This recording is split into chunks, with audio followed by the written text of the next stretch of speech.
Welcome back. In this video, I will be briefly introducing you to Smali. Smali is very important when it comes to Android reverse engineering, especially on Java or Kotlin application. So, what is Smali? Smali is like an Android assembly language. So, when we decompile applications, we may get the decompiled source code. But the drawback is that we cannot edit that decompiled code and recompile the application again. Okay, so we can just use it to understand the application. We cannot make any changes to the application by changing the Java code. It's not possible. So the way to do this, we need to learn the Smali. So we can edit the Smali and recompile the application. So this is one way to reverse engineer the application to change its behavior or something.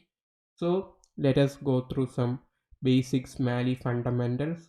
Firstly, we can look at the keywords reserved by the Smali language. So firstly, we can see it is field dot field. You can see that mostly everything has a dot in front of it.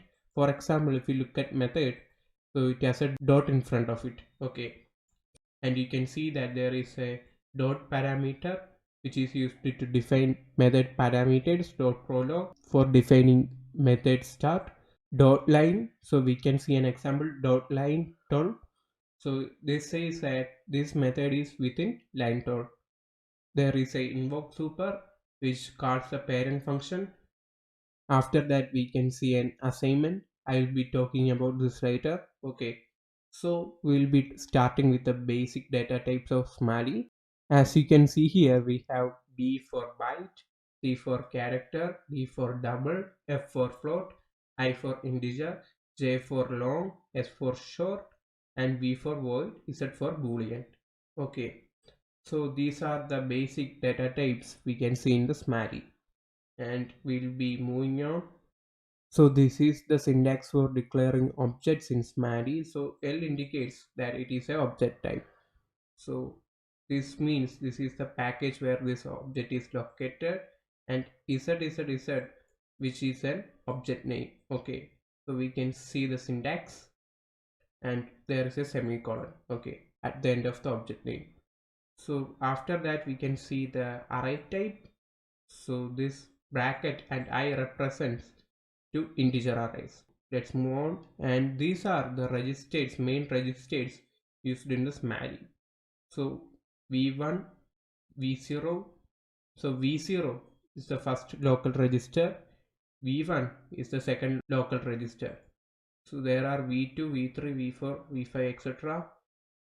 So these are mainly local registers, and other registers are these parameter registers. So there are p0, p1, p2, p3. They can be used to pass parameters. So let me show you that.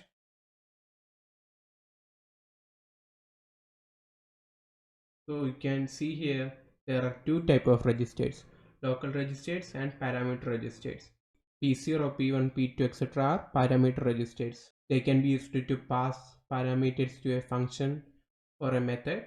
The registers and locals are defined using the dot registers and the dot locals label.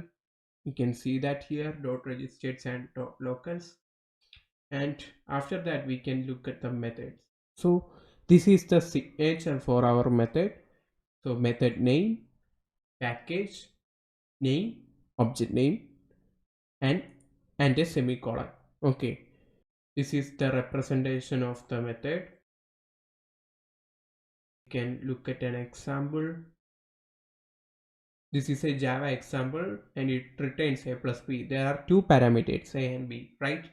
So firstly we can see the method is starting from a keyword, that is dot method, and the method ends using the dot end method keyword. So remember that. And this is the name of the method, and there are four locals. Okay, it means it is using four local registers, and there is a dot parameter 2. I guess the 2 is missing from here, so there is a 2 here. If it has the value 2, it means it has two parameters. And after that there is our line label or the line symbol, so dot 27. And after that it is moving p0 to v0. It means it copies the value from p0 to the v0. I'll be talking about this instruction later. And after that there is a dot local and v0. So it is copying the value from A to v0.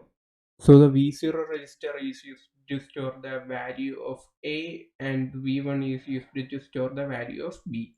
Okay, and it is doing some copy operation v0 to v2, v1 to v3, and it has an add instruction. I will just skip the instruction for now, and it is returning the value using v0, and after that the method ends. So we can look at another example here. Yeah, so this is a method, and we can see an z here. What this isn't z represents. So if you go back here, we can see an z here.